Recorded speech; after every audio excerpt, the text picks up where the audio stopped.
सख्त।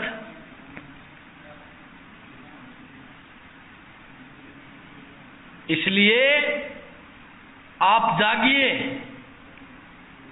आप जब सरकार ने ये घोषणा की थी ना कंप्यूटर की भर्ती हम स्ट्राइक निकालेंगे, तब के सारे फ्यूज हो गए हम लोग, कोई एक्टिव नहीं दिख रहा। सरकार भी खुश हो गई कि बच्चे खुश हो गए। किसी छात्र ने उनके पास में आकर के कहा, देखो कोई हवा आ रही है क्या, कोई विरोध की कि नहीं जी अब तो आ रही है कि हवा आ रही है कि भर्ती निकालो भर्ती निकालो। आपका बहुत बहुत धन्यवाद, सोनिया गांधी जी बहुत बहुत धन्यवाद, प्रियंका गांधी जी बहुत बहुत धन्यवाद, डोटासरा जी बहुत बहुत धन्यवाद। कदे खाना कमाल, सिर्फ एक आवाज से।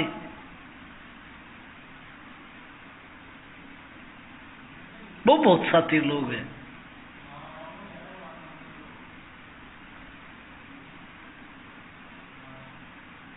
बहुत पढ़े लिखे लोग हैं, वो बहुत बड़े गेमर लोग हैं। ये लड़ाई पूरी नहीं हुई। जो लोग खाक बजा रहे हैं ना, हम जीत गए हम जीत गए, तो ट्विटर पर लिख रहे हैं कि हम जीत गए हम जीत गए, मैंने ये करवा दिया मैंने ये करवा दिया। तुमने कुछ नहीं करवाया। असली भर्ती, असली लड़ाई की जीत तब होगी जब तुम लोग कंप्यूटर शिक्षक बन करके ज्वाइनिंग ले लोगे और स्कूल में पढ़ाने लग जाओगे, तब जाकर के ये आत्मा खुश होगी। I am right? जब तक भर्ती निकल करके आप कंप्यूटर टीचर बन जाओ और जिस दिन चौक हाथ में लेकर के, पेन हाथ में लेकर करके बोर्ड पर समझाते हुए, कंप्यूटर पर समझाते हुए, प्रैक्टिकल कराते हुए नजर आओगे, क्लास में बोलते हुए नजर आओगे, तब मानेंगे कि हम लड़ाई जीत गई। जब आपके खाते में सैलरी आनी शुरू हो जाए गवर्नमेंट की तरफ से, तब हमारी लड़ाई हम मानेंगे हम जीत गए। अब खाक बजाने से कुछ नहीं होता साथियों।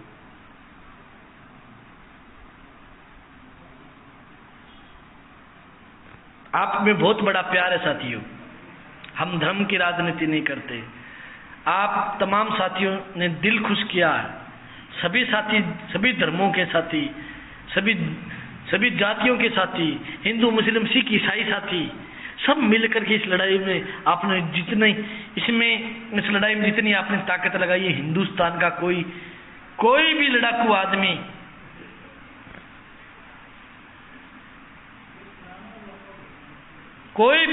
आदमी या ये संगठन इतना आगे नहीं गया। आप में बहुत बड़ी समझ है। आपने क्रमबद्ध तरीके से लड़ाई लड़ी, आपने स्टेप बाई स्टेप लड़ाई लड़ी थी, परंतु अब दर्द इस बात के लिए है कि आप चुप्पी कैसे मार गए। अरे आप इस बेम में कैसे चले गए कि भर्ती आ गई। भर्ती आई नहीं, भर्ती को बोला गया मुंह से। अरे लिखित में लेने पड़ेगी। अब अगर जिस तरीके से आदमी किताब पढ़ करके एग्जाम देता है, एग्जाम देने के बाद में जब मार्कशीट हाथ में आती है तब कहते हैं मैं पास हो गया।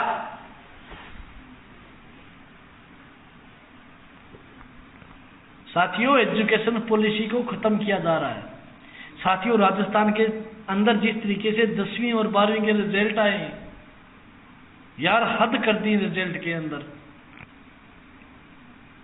10वीं और 12वीं के अंदर रिजल्ट आए हैं, उन रिजल्ट के अंदर 95% जिस आदमी के, जिस विद्यार्थी जो 33 का विद्यार्थी था परसेंट का, उसके 90-95% उस बिना एग्जाम दे विद्यार्थी का आकलन कैसे होगा।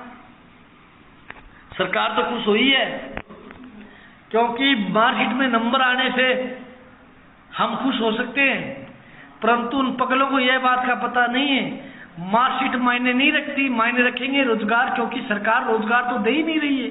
चाहे 90 नंबर हो चाहे 33 नंबर हो, सब एक समान है, क्योंकि रोजगार के साधन तो है नहीं। देश का प्रधानमंत्री जब ये कहता है कि पकोड़े तलो तुम, जब मुख्यमंत्री राजस्थान का शिक्षा मंत्री ये कहते हैं कि हम सुविधा को लेकर आएंगे, उधर उनके कांग्रेस के बड़े नेताजी कहते हैं यूपी में कि स्थायी भर्ती होनी चाहिए, सुविधा का हम विरोध करते हैं। तो आप एजुकेशन पॉलिसी को किस तरीके से समझोगे?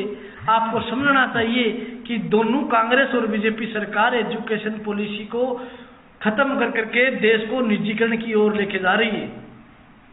इसलिए तमाम साथी, आप लड़ोगे नहीं, आप गुटबाजी नहीं करोगे, आप एक दूसरे पर आरोप प्रत्यारोप नहीं लगाओगे, जब तक आप कंप्यूटर शिक्षक नहीं बन जाते, आप आपकी यूनिटी को खत्म नहीं करोगे, आप अपनी एकता को खत्म नहीं करोगे, एक दूसरे पर आरोप प्रत्यारोप नहीं करते हुए इस लड़ाई को कल से इस लड़ाई को दोबारा आग लगाने में आप तमाम साथियों का हिस्सा होना चाहिए।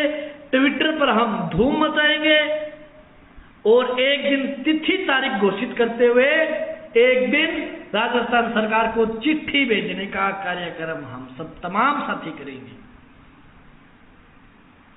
आपसे मिलकर के हमें बहुत खुशी हुई। डाटा इसलिए कि आपका भाई हूं, आपकी लड़ाई में हिस्सेदार था।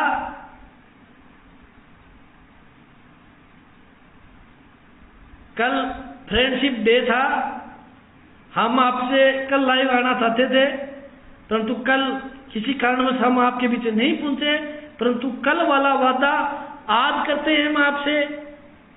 फ्रेंडशिप डे वाला हमारे छात्र संगठन एसएफआई से आप फ्रेंडशिप कीजिए। हम आपसे विश्वास और वादा दिलाते हैं कि आपके जिंदगी में कभी भी अकेला महसूस नहीं होने देंगे।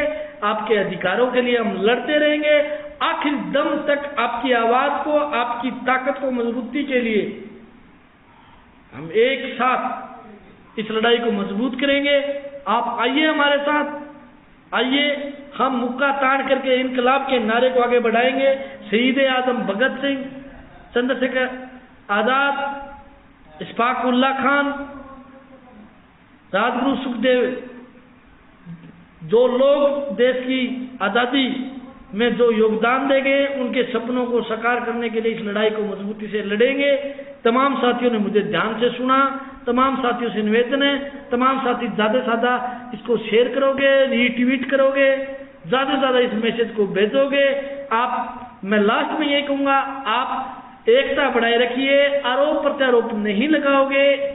अगर आप ऐसे करोगे तो हमारे जैसे जो साथी आपके साथ जुड़े इस लड़ाई में, हमारा मनोबल टूटता है। हम फिर सोचते हैं कि क्या फायदा इन लोगों के करने के लिए। जब तक आप शिक्षक ना बन जाओ, जब तक आपका सिलेक्शन नहीं हो जाता, तब तक ये लड़ाई अधूरी है। लड़ाई अपने दो तरीके से लड़ेंगे। एक तरीका हमारा घर पर